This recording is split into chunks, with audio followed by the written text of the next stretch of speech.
वज़ीर-ए-आज़म Imran Khan Al Jazeera को interview दे रहे हैं, आपको लिए चलते हैं। Just tell me how we are curtailing the freedom of speech. I'll tell you.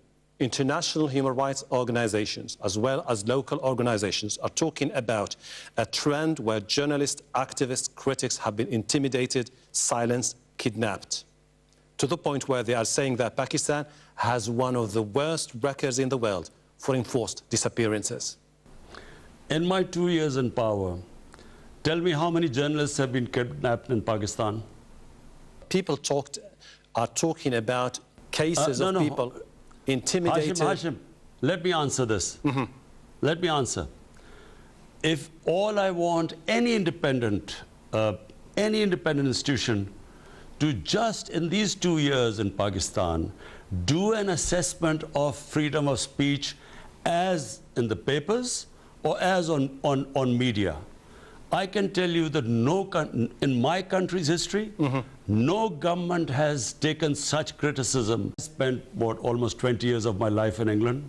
I know what freedom of speech is. In England, some of the things that have come up in the media against me and my government ministers, had that happened in England, we would have claimed millions of dollars of damages. Unfortunately, it's us, the government and the ministers, who feel unprotected. It's not the media. There is not one instance. Maybe some journalist claimed, we don't even know what the reason was. He was picked up for a few hours. In these 2 years, it's unheard of. What do they call intimidation?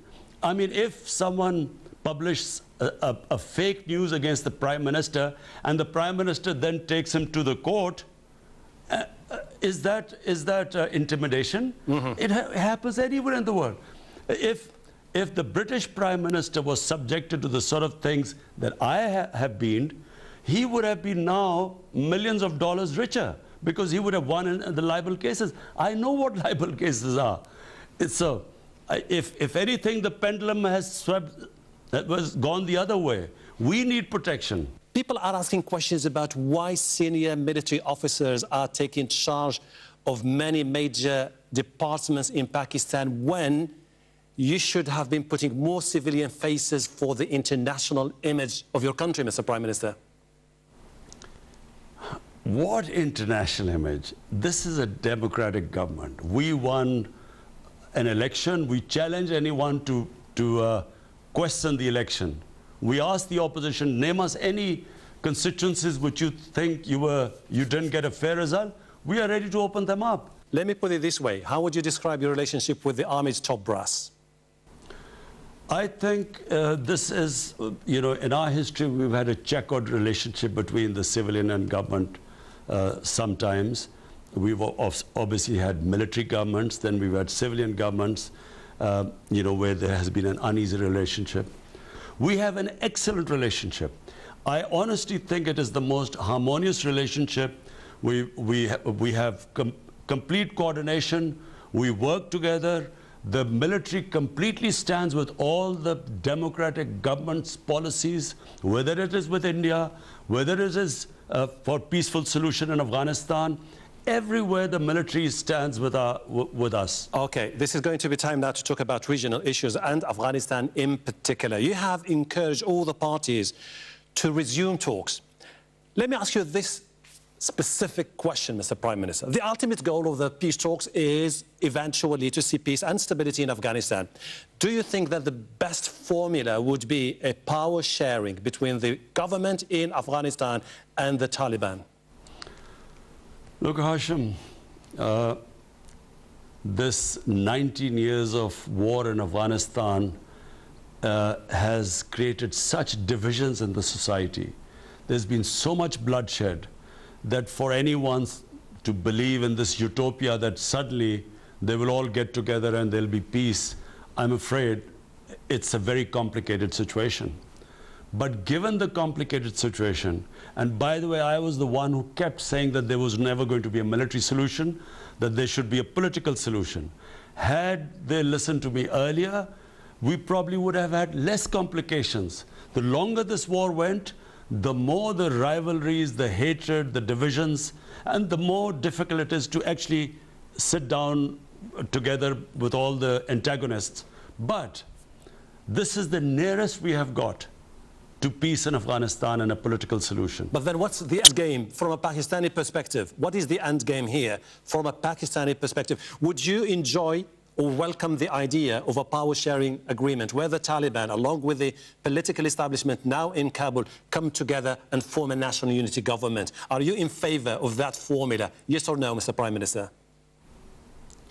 Hashim, whatever the Afghans think is good for them is good for us. Okay. Whatever influence we could use, I honestly think we've tried our best to somehow get the Taliban and Afghanistan government sit on one table. And, you know, this is a miracle that it is actually happening. We pray that this happens. We realize that there are spoilers. I'm afraid there's certainly one country, India, which does not want it to happen. And this is exactly what I wanted to ask you. You have been always skeptical. I'm talking about of a Pakistani established political elite. They have always been skeptical of the post-Taliban governments based in Kabul. Is it because you feel like they are leaning more towards India? Or that India could take advantage of the situation to create new political realignment?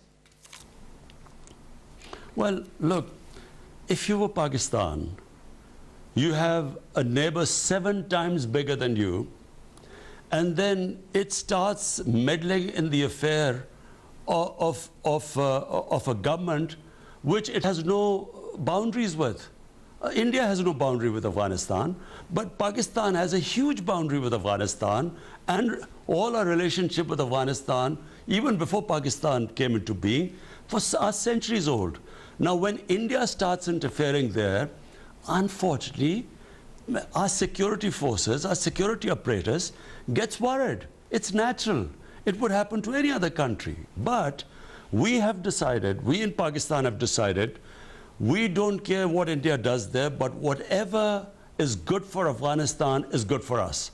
We feel that peace in Afghanistan, after Afghanistan, the other country which has a stake in peace in Afghanistan is Pakistan.